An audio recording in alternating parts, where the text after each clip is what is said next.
Between 1945 and 1975, Indochina was racked by one of the longest and most bitter wars of the century.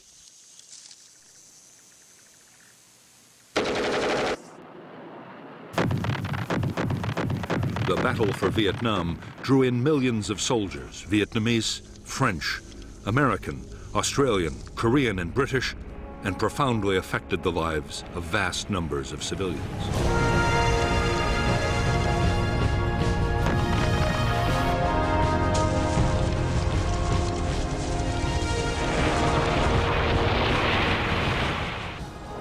The American War, which lasted from 1960 to 1975, was a conflict fought with extreme ferocity and destructiveness. There was, on the ground, a guerrilla war of firefights, merciless search and destroy operations, and endless sieges, and also an air war of extreme intensity. 8 million tons of bombs wrought havoc on the landscape and people.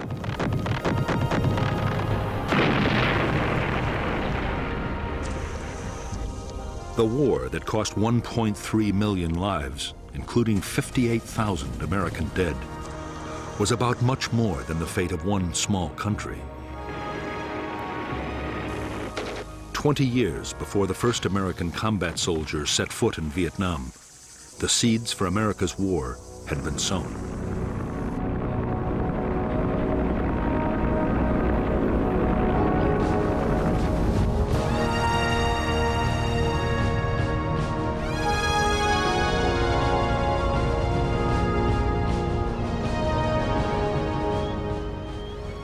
With the partitioning of Europe, east and west, after World War II, the Western powers were on the alert for communist gains in the territories of the old empires.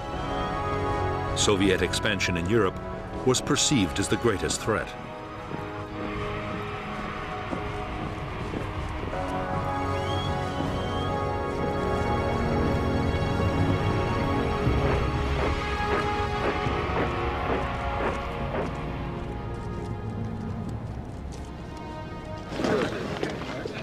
In October 1949, Mao Zedong proclaimed the People's Republic of China.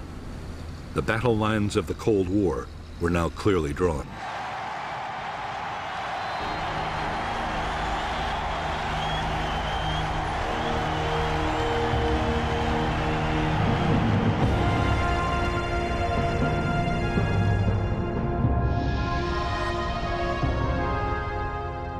To American strategists, the communist victory in China fueled the fear of Soviet and communist expansion.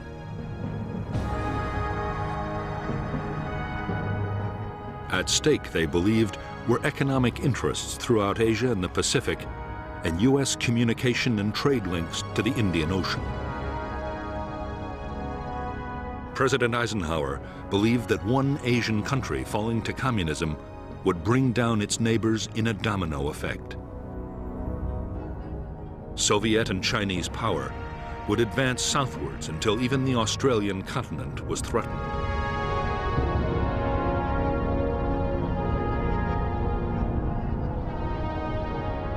It was Indochina that seemed to hold the key to the future of southern Asia. The region bordered the newly created Chinese People's Republic and was still a French colony. French strategy was to hold on to power by creating puppet states in Vietnam, Laos, and Cambodia. The biggest obstacle to the French plan was the Viet Minh, a huge Vietnamese independence movement.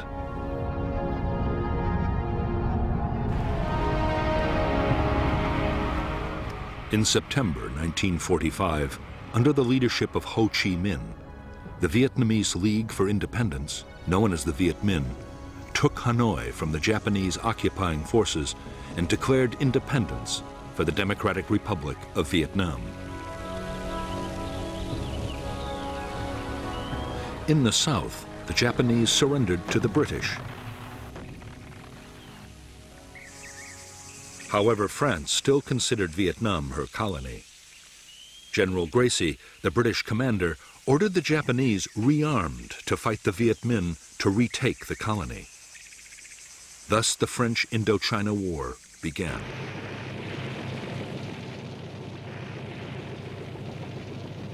In the war between the French and the Viet Minh, the United States had until recently stayed strictly neutral.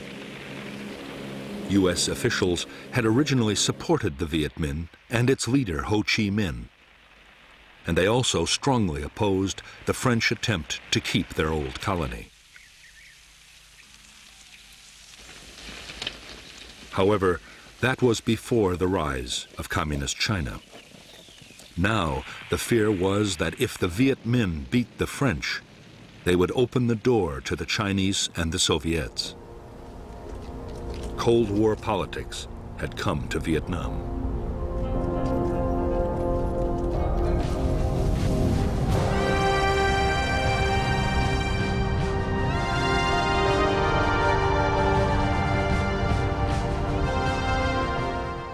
The Soviet Union and China recognized the Viet Minh as the only legitimate government of Vietnam in January 1950. Already China was giving Ho Chi Minh arms, ammunition, and training bases.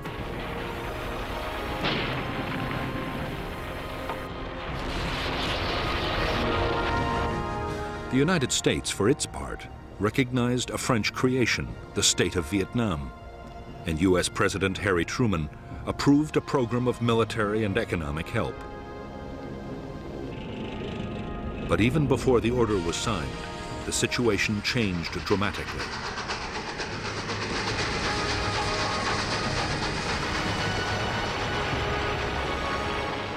In June 1950, war broke out in Korea.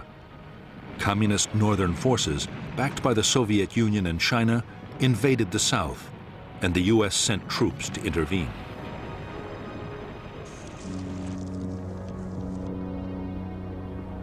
By October, American units were locked in combat with Chinese divisions on the Korean battlefield.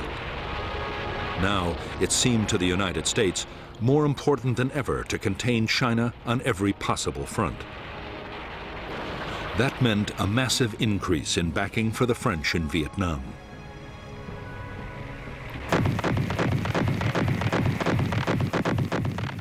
By 1953, a year into the presidency of Dwight D. Eisenhower, U.S. support for the French war against the Viet Minh had turned into a flood of arms and cash. The United States paid 3/4 of the cost, a staggering $1 billion in 1954.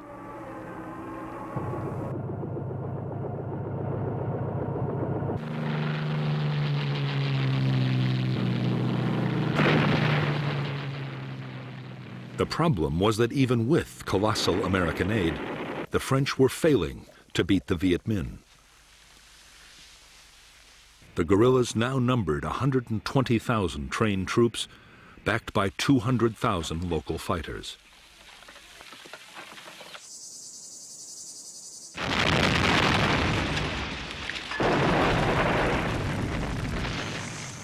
As French casualties passed 50,000, in France, the public grew weary of the seemingly endless war. There were calls for negotiations with the Viet Minh. Pressure for talks grew even greater as the conflict in Korea ended. But Eisenhower and his Vice President Richard Nixon were dead set against any compromise.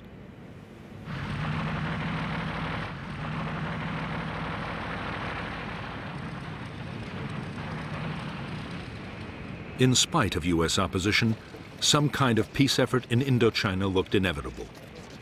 The hope was that the French might win a major battlefield victory and so strengthen their hand in any talks.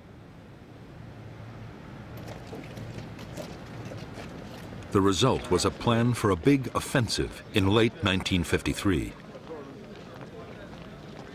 The main effort would be in southern Vietnam, but the French also meant to launch a blocking operation in the north that just might deliver a major victory.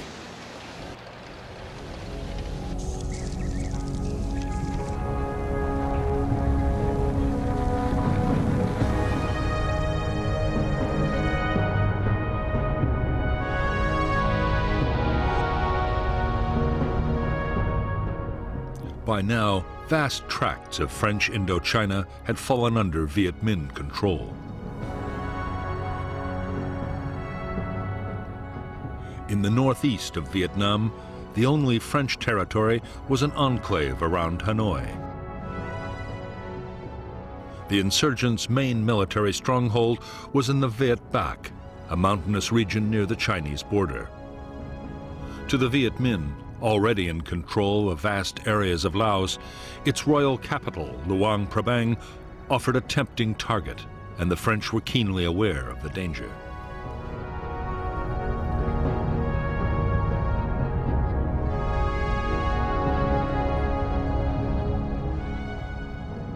The French plan was to create at Dien Bien Phu, deep in hostile territory, a fortified base which would threaten the enemy's supply lines to Laos.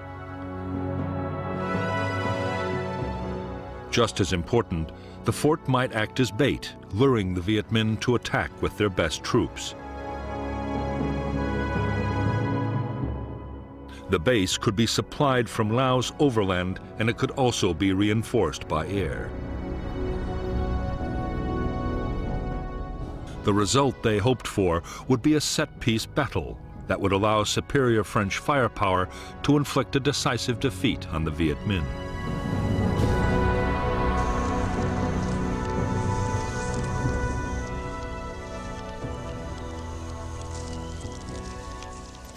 In late November 1953, the Viet Minh's 316th Division advanced towards Laos, just as the French had expected.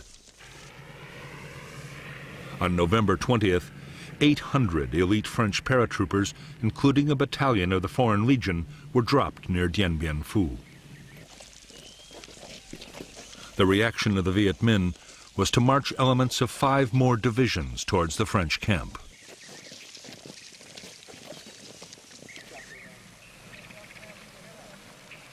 The French paratroopers at Dien Bien Phu quickly set about building fortifications and an airstrip. The idea was to mount offensive sweeps into the surrounding area, but soon the French were forced to think again.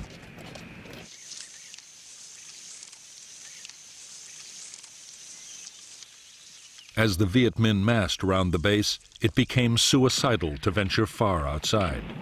Within 2 months, as the noose around Dien Bien Phu was drawn ever tighter, even a fighting withdrawal was no longer an option for the French.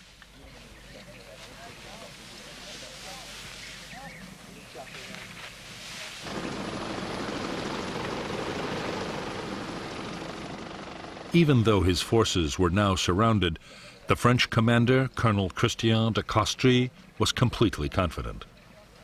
He was certain that aircraft could supply all the base's needs. Only enemy artillery posed any real danger.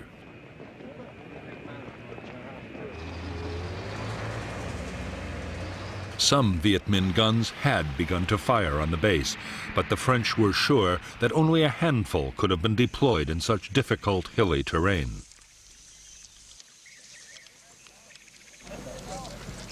As for Viet Minh supplies and reinforcements, French air power would make sure they never reached Dien Bien Phu.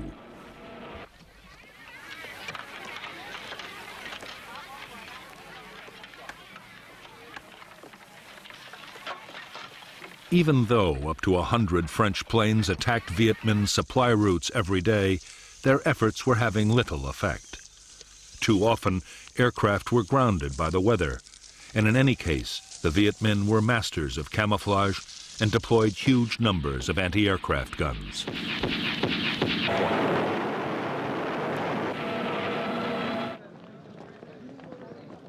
In a massive effort over several months, General Voi Nguyen Giap, the Viet Minh commander, used 50,000 support troops to deploy more than 200 artillery pieces and anti-aircraft guns and a vast supply of ammunition around Dien Bien Phu.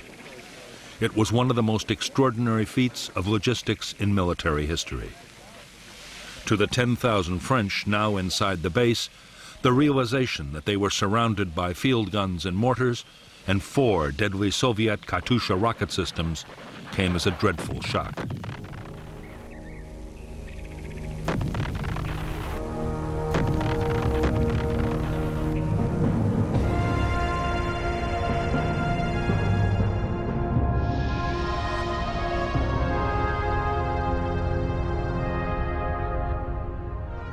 The French base at Dien Bien Phu had been sited on a flat valley floor. The airstrip and headquarters were the focus for the main battle position, a complex of 5 strongholds codenamed Françoise, Huguette, Claudine, Eliane, Dominique. To break up attacks, strongpoints Anne-Marie, Gabrielle, Béatrice, and Isabelle had been created on a series of low hills. The base was manned by 9 infantry battalions and 2 crack parachute battalions. For support, there were artillery and mortars, light tanks, and fighter bombers.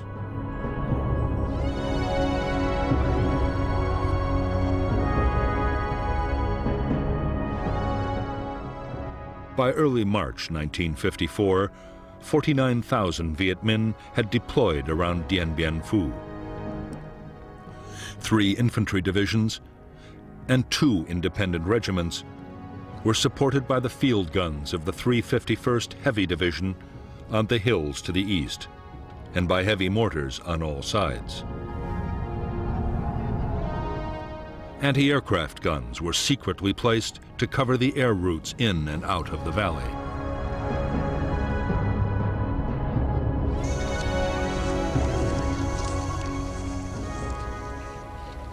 As the weeks went on, Viet Minh artillery fire caused more and more casualties amongst the French at Dien Bien Phu. The fortifications had never been meant to withstand heavy artillery, and the French were horrified to find that neither counter-battery fire nor airstrikes were able to silence the enemy guns.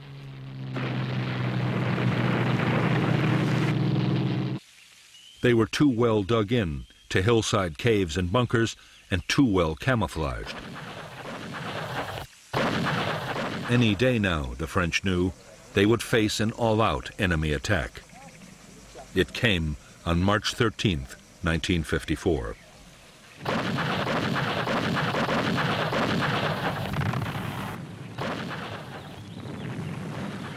The Viet Minh assault began with a massive artillery bombardment.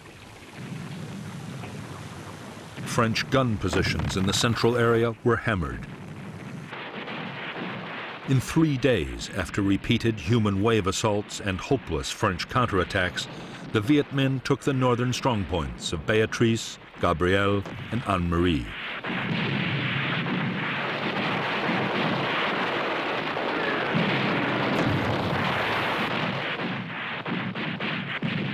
The loss of their northern outposts cost the French 1,500 men. The Viet Minh had suffered much worse, nearly 7,000 killed and wounded, but they had proved that the French defenses could be overcome.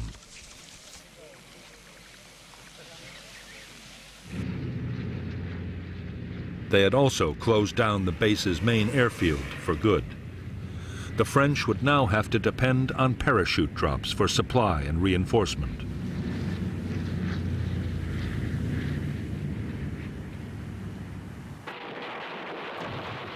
After a 2-week lull, the Viet Minh renewed their offensive.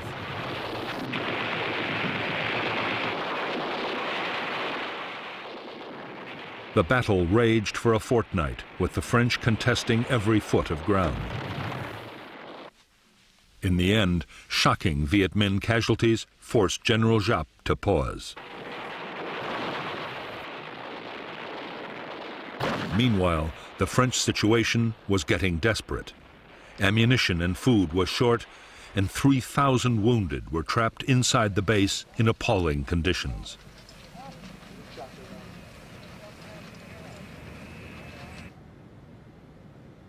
With disaster looming on the battlefield, the French appealed to the United States for help. There was a plan to use American bombers and even to drop 4 nuclear weapons, which was codenamed Operation Vulture. But Eisenhower ruled out any American military intervention unless other allies took part. None agreed to help. The French at Dien Bien Phu were to be left to their fate.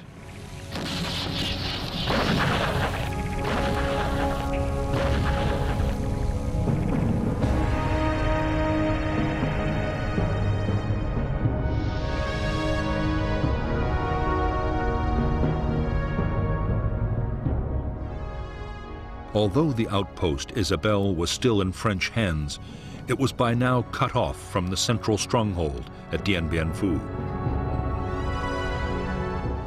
Besieged by the Viet Minh 304th Division, Isabelle was under heavy artillery fire. Incredibly, although attacked time and time again, the post would hold out until the very end of the battle.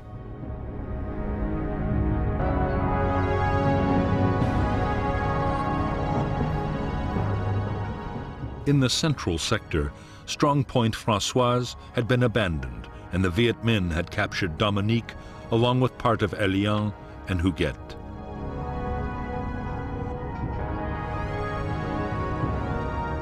However, there were two new strong points, Sparrowhawk and Juno.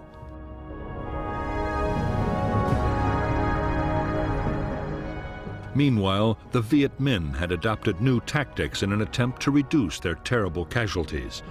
Secretly, they had dug more than 50 miles of trenches, creeping right up to the French perimeter.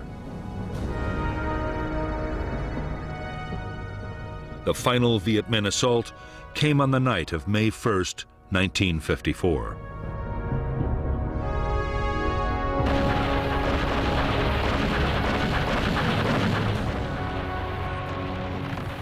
After a massive barrage, the Viet Minh infantry hit the remaining bunkers of Huguet and Elian.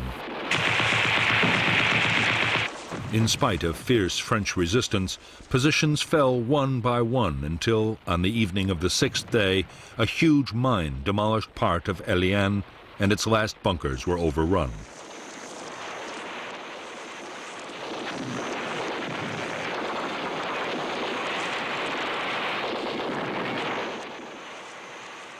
At 5:30 p.m. on May 7, 1954, Vietnamese forces occupied the French command post, and the French commander ordered his troops to cease fire.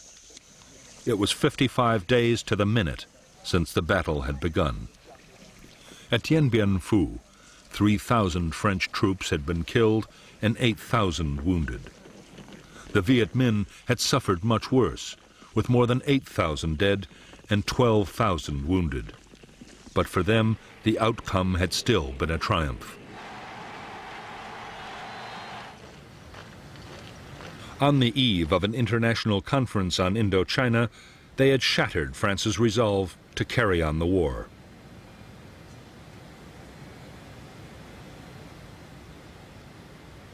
The Viet Minh expected that the negotiations at Geneva would open the way for full Vietnamese independence and a major role for them in running the new country.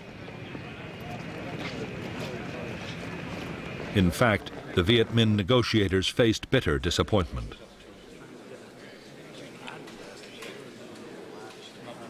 Behind closed doors, Chinese Prime Minister Zhou Enlai struck a deal with the French and forced Ho Chi Minh to agree that the country be divided into two zones.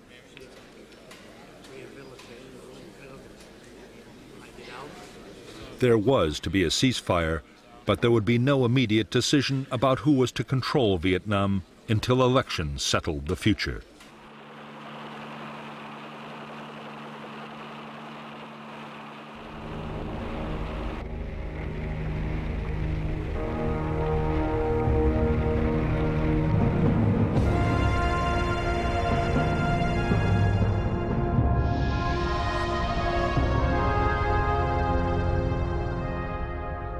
After Dien Bien Phu, the Viet Minh had controlled nearly 3/4 of Vietnam and parts of Laos and Cambodia.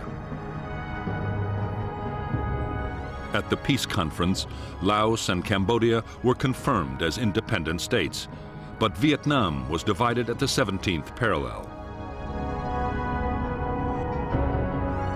The Viet Minh were given control of the northern part, the Democratic Republic of Vietnam, with its capital in Hanoi.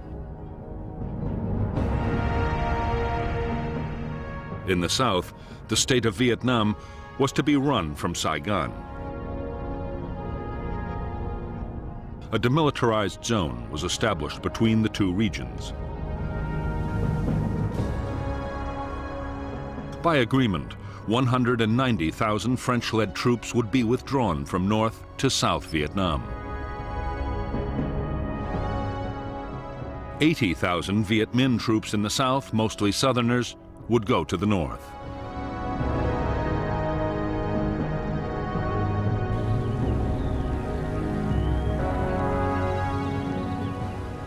For the French, the prospect of withdrawing from the northern part of Vietnam was deeply humiliating. However, they still assumed France would continue to play a major role in the south. The illusion would not last for long. France's role was already being taken over by the United States.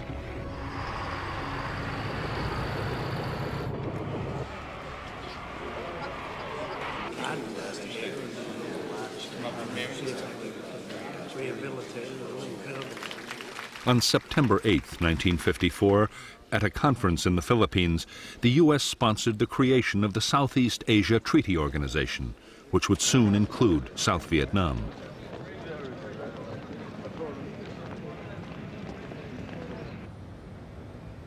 The Americans were now dealing directly with the new South Vietnamese government, led by Prime Minister Ngo Dinh Diem.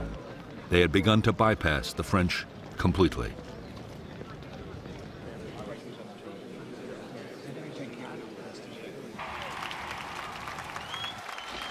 On October 9, 1954, the Viet Minh 308th Division, veterans of Dien Bien Phu, marched in triumph into Hanoi, in accordance with the Geneva Agreement.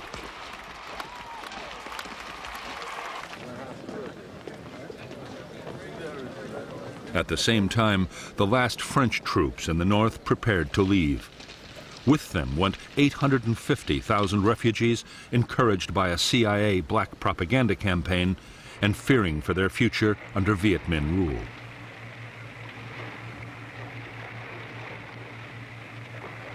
Before the very eyes of the French and the Vietnamese people, Vietnam was crystallizing into two separate states, each with its own government, its own army, and its own Cold War allies.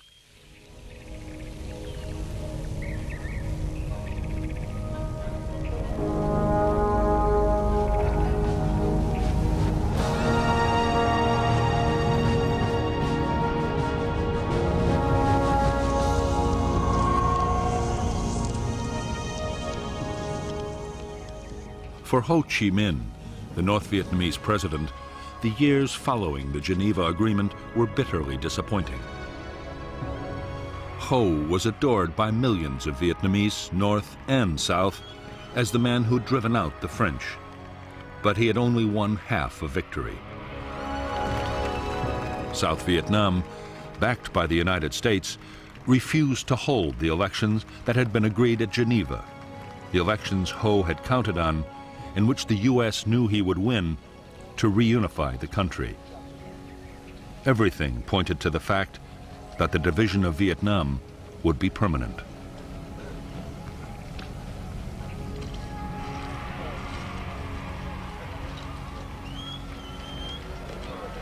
As a nationalist and founder of the Indo-Chinese Communist Party, Ho Chi Minh was fast transforming North Vietnam.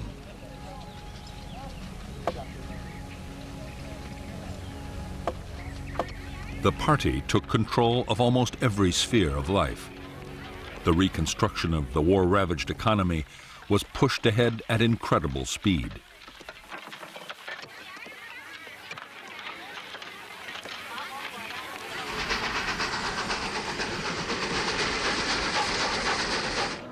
One of Ho Chi Minh's highest priorities was to get as much aid for North Vietnam as he could from the Soviet Union and China.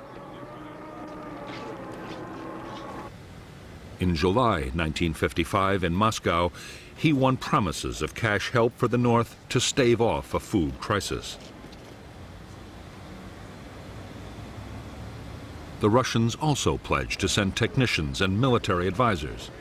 At the same time, China meant to match or even better the Soviet offer.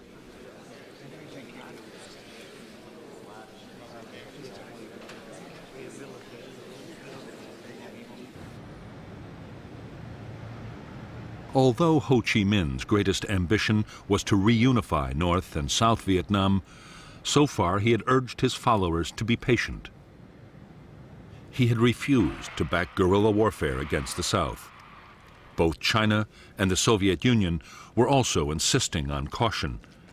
But by 1958, pressure to back an armed campaign was mounting.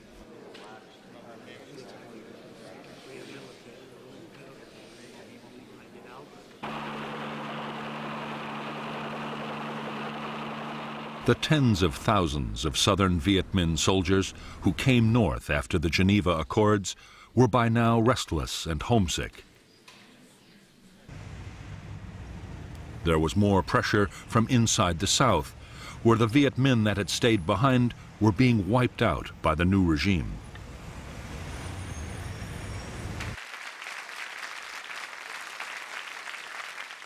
In the northern government, an increasingly powerful faction of Southerners, led by Lê Duan, the Communist Party General Secretary, was also arguing for strong measures.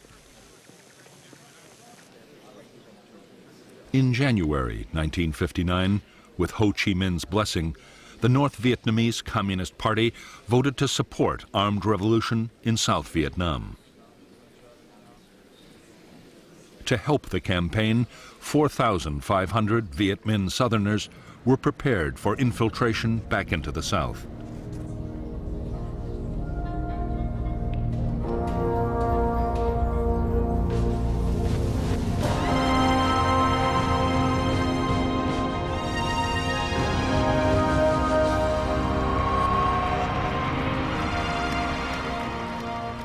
By 1957, 2 years after taking power in South Vietnam, Ngo Dinh Diem had impressed the United States. He had used the army forcibly against gangsters and armed religious groups. It had looked for a while as if President Diem could create a viable non-communist state in South Vietnam and win the support of the Southern people.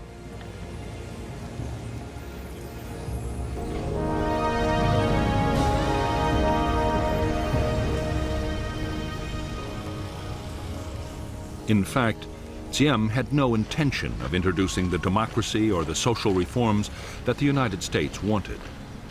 He unleashed a savage campaign against his political opponents, using the army and police to make mass arrests.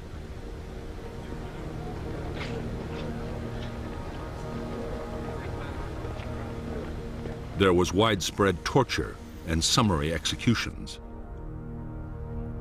At the same time, Diem's own family built up enormous wealth and power, while most of the South Vietnamese continued to live in dire poverty.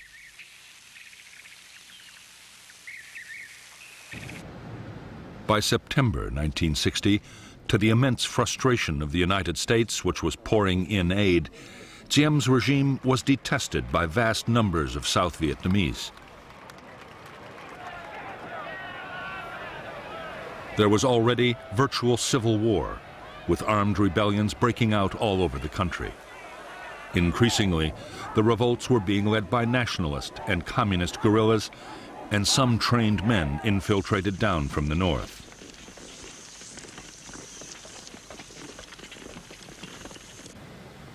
Over 12 months, 1,400 local government officials and civilians were killed, and a further 700 kidnapped.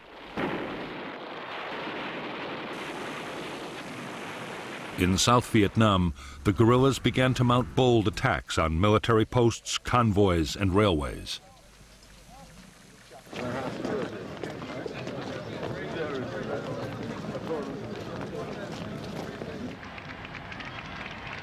As events in South Vietnam spiraled towards chaos, in January 1961, John F. Kennedy took office as the 35th President of the United States. Almost at once, Kennedy faced a series of Cold War crises. Soviet Premier Nikita Khrushchev was preparing to resume atmospheric testing of atomic weapons. Khrushchev also promised to increase Russian support for communism around the world.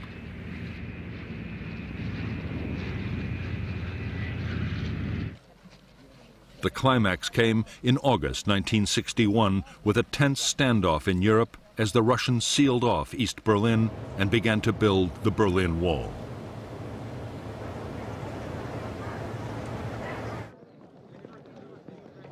Kennedy's reaction to the sense of mounting threat was to order a massive strengthening of American defenses.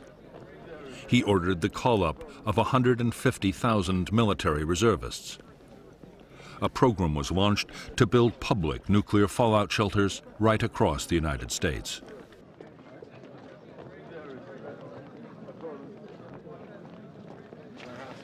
There was a surge in arms production, especially of strategic nuclear weapons.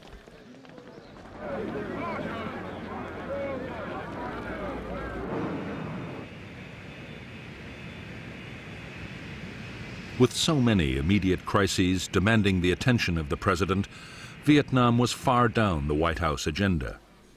All the same, concern was growing. The South Vietnamese guerrillas were now 17,000 strong. In September 1961, there were 450 attacks, some involving hundreds of guerrillas at a time.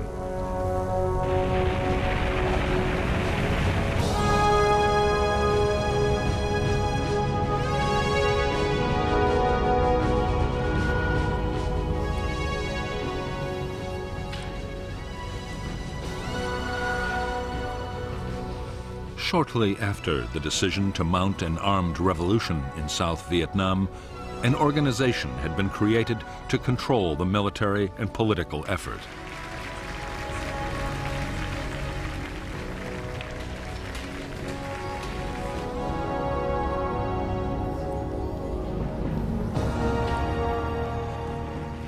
This organization, the National Liberation Front, represented a wide range of political, ethnic, and religious groups.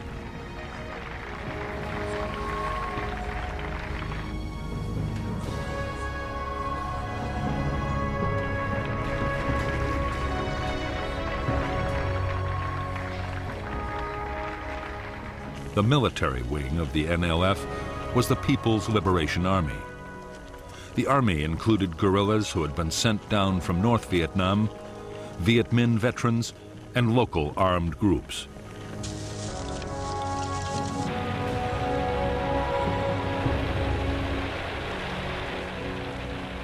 The main purpose of the force was to support the political battle, and the civilian leaders of the front kept tight control. President Diem christened them the Viet Cong, the Vietnamese communists, and the name stuck. The Viet Cong meant to follow the same kind of political and military strategy that had won the war against the French. Politics, diplomacy, and violence would be carefully coordinated so each always worked with the others. For the time being, military activity would take second place to the political effort.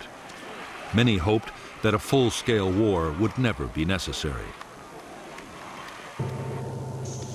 Others, particularly those closely connected with the North, saw a military campaign as the key to victory and expected it to pass through 3 critical stages.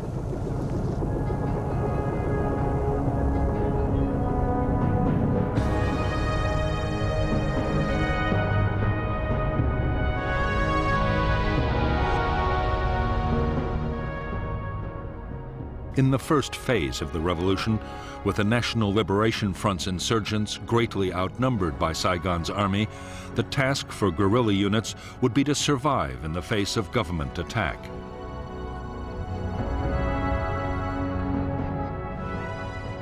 Safe base areas would be created as defensive sanctuaries and as springboards for small-scale guerrilla attacks. In the second phase, the insurgents would deploy larger units and would seek out bigger battles. The opposing forces would be more evenly balanced, and under relentless pressure, the enemy would become defensive and static.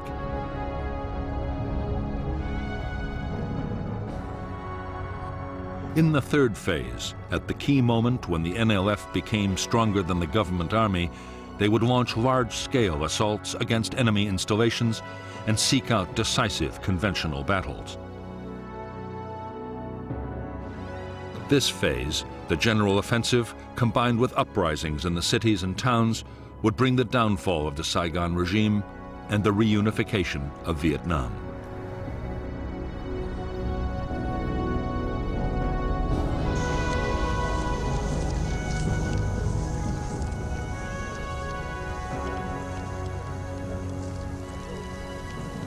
While the revolution was in its early phase, the NLF meant to build up its organization as fast as it possibly could.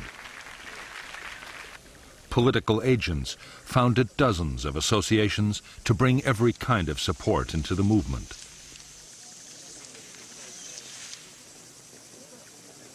There were associations for women, farmers, students, and workers. In less than 2 years, the front claimed 300,000 members.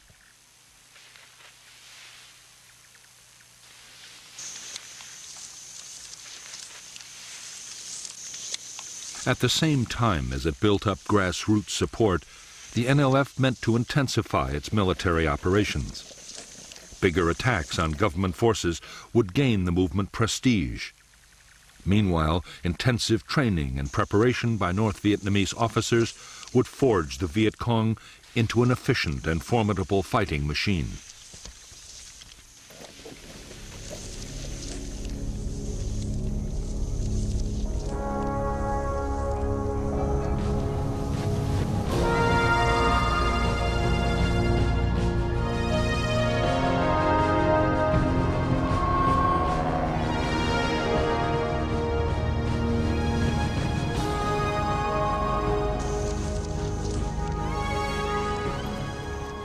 As the NLF tightened their grip on the countryside, the South Vietnamese army began to behave exactly as the guerrillas had expected them to. They grew increasingly defensive, staying in fortified posts and never venturing out after dark. Battles only happened when the guerrillas chose, and the army suffered a steady drain of casualties.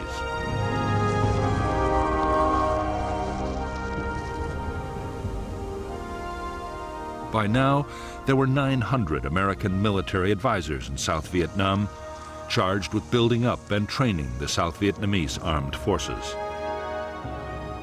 They were appalled by the Army's dismal performance against the guerrillas, but saw no reason why the South Vietnamese shouldn't be able to cope. What they wanted was a much more aggressive approach.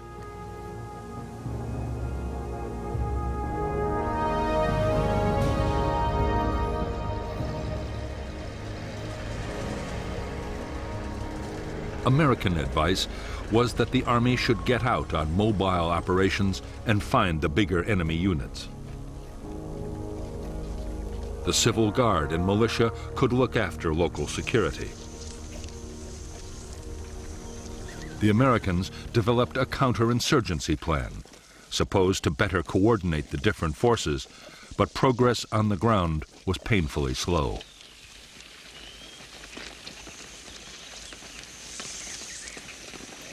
While the handful of American personnel struggled to improve the situation inside South Vietnam, in Washington, military planners worried about the external threat. The fear was that North Vietnam, or even China, might take advantage of the South's weakness.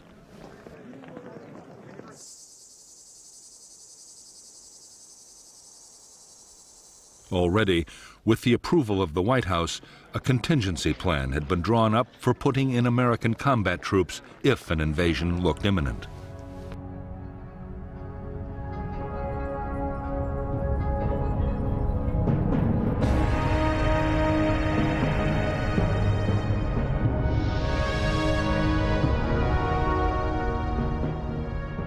If North Vietnam or China looked likely to invade the South, the American contingency plan, Op Plan 32, called for rapid deployments.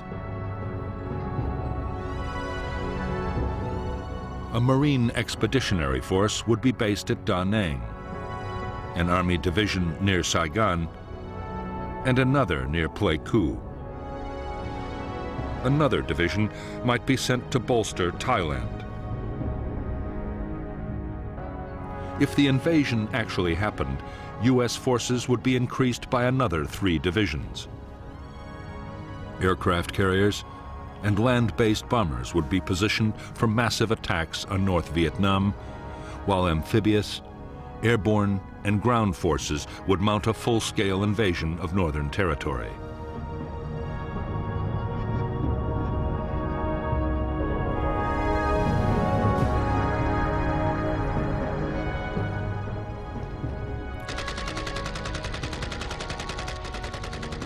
By now, the guerrilla war in South Vietnam looked so dangerous that American military planners believed the country might collapse even without a northern invasion.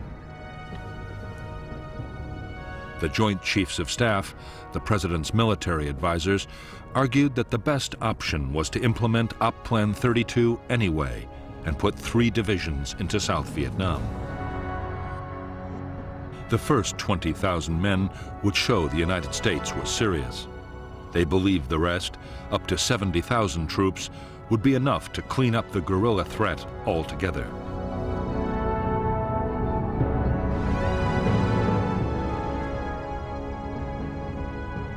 Although the Secretary of Defense, Robert McNamara, was in favor of sending in troops, President Kennedy had no desire to embroil American soldiers in an Asian guerrilla war. But neither could the president afford accusations that he was soft on communism. In November 1961, Kennedy approved a compromise plan drawn up between McNamara and the Secretary of State, Dean Rusk.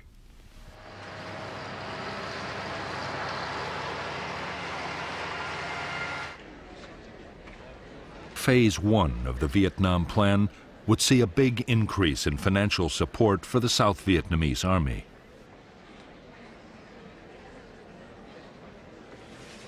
The number of American military advisors in Vietnam would be raised to over 3,000. More American equipment would be sent, including helicopters, 300 pilots to fly them, and maintenance personnel. For the time being, the president put off a decision on the second phase, the possible deployment of American combat troops.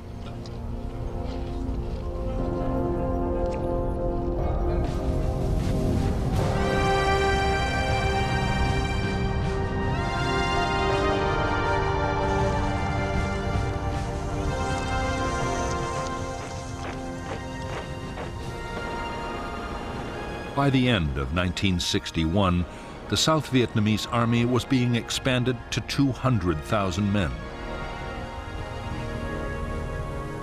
South Vietnam also had Marine units, a small Air Force flying American aircraft, and a Navy for coastal patrol. As well as the regular armed forces, there was the 68,000-man paramilitary Civil Guard and various local militia.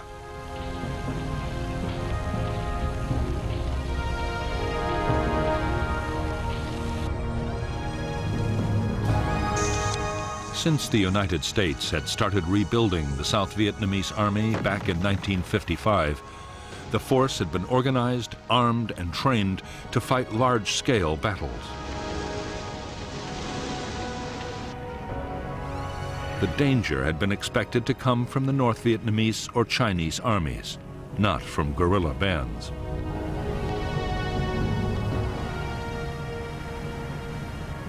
Commanders had been taught to mount big operations and to use massive firepower wherever they could. In fact, the South Vietnamese Army's entire structure and military doctrine had been copied wholesale from the United States Armed Forces.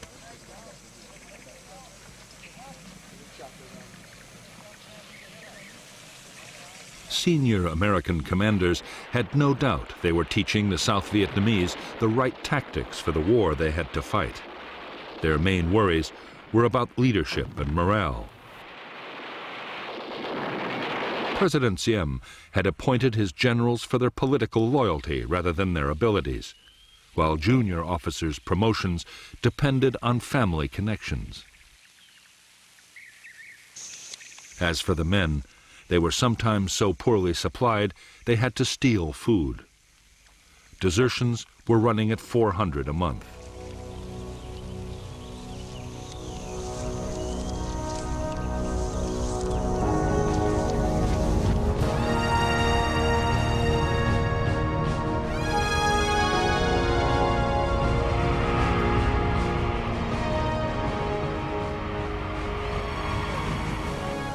As the NLF guerrillas began recruiting and training all over South Vietnam, they quickly built up their combat forces to 17,000 men and women. These were the main force troops, uniformed and trained to fight anywhere in units hundreds strong. Main force battalions were under the direct control of the NLF High Command, and a high proportion of their officers were trained troops from the north.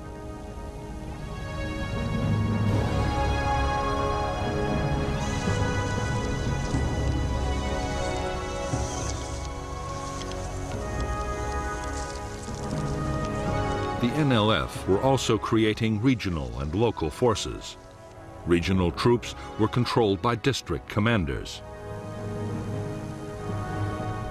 They were less well armed and trained than the main forces, but their scattered units could come together to create powerful formations whenever they were needed.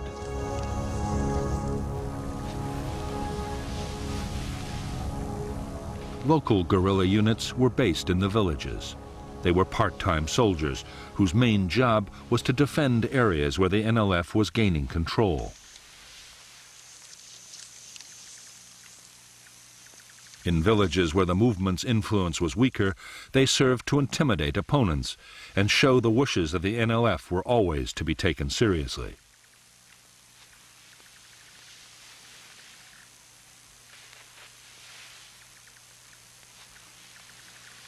The vast majority of new recruits to the NLF were teenagers with no military experience. In the hamlets, they were organized by political officers into three-person cells. Long ago, the Chinese communists had found that three made for a group more tightly knit and loyal than any other number.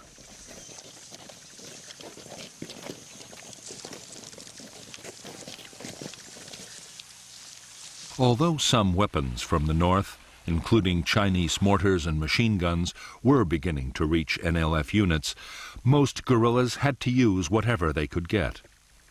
Rifles and equipment captured from the government army or left over from the French War made up the bulk of the arsenal.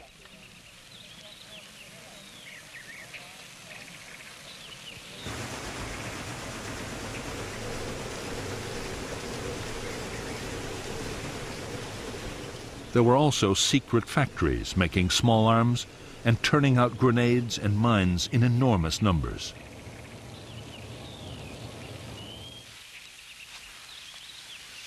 Local forces depended on even more primitive weapons. Some were designed mainly to frighten intruders, but others were extremely dangerous. Punji traps, sharp spikes hidden in pits, could easily disable an enemy soldier. Punjis were often contaminated to increase the risks of infection.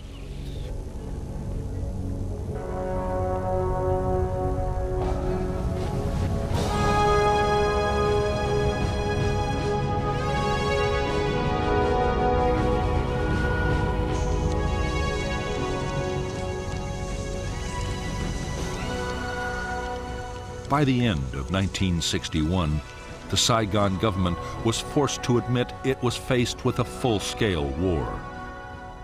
Every week, over 1,000 people were being killed.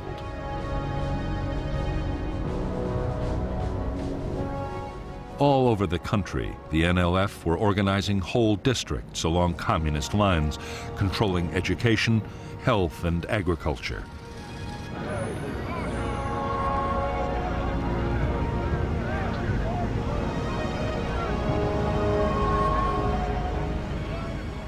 There were whole areas which had seen no government troops or officials for years.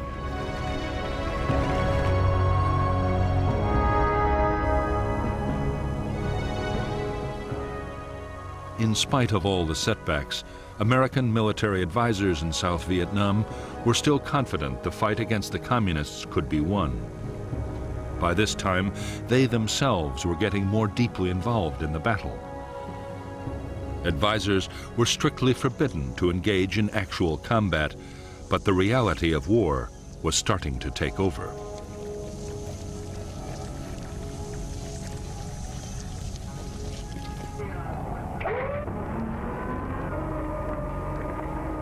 On December 11th, the helicopters promised by President Kennedy arrived at the Saigon docks.